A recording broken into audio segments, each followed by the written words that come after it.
আসসালামু আলাইকুম দর্শক শ্রোতা, আশা করি সবাই ভালো আছেন। আমি আল্লাহর রহমতে ভালো আছি। আজকের বিষয় হলো ওজন নিয়ন্ত্রণ রাখার আমাদের শরীরের জন্য খুব জরুরি। অনেক সময় দেখা যায় আমার বয়স অনুযায়ী, হাইট অনুযায়ী আমাদের ওজন থাকা উচিত হলো 50 কেজি, কিন্তু হয়ে গেছে 80-90 কেজি। তখন আমরা হাই হতাশ করি, এ খাবো এ খাবো। তখন অনেকে বলে যে ভাই কিছু না খেলেও তো ওজন বেড়ে যাচ্ছে।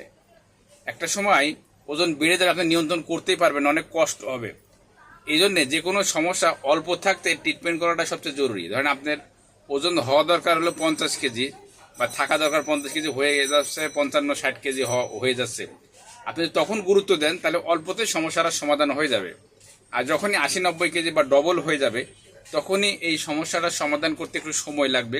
আর আমাদের হলো সবচেয়ে বড় সমস্যা হলো ভালো কাজের ধৈর্য কম।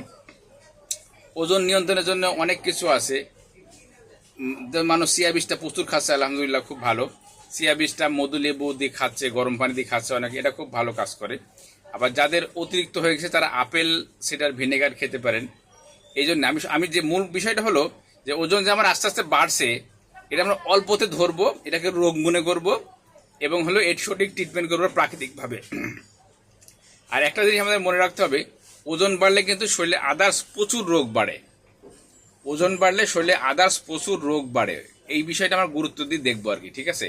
তো সবাই ভালো থাকুন, ভালো চিন্তা করুন, ভালো কাজ করুন এবং ভালো অর্গানিক খাবার খান। আল্লাহ হাফেজ।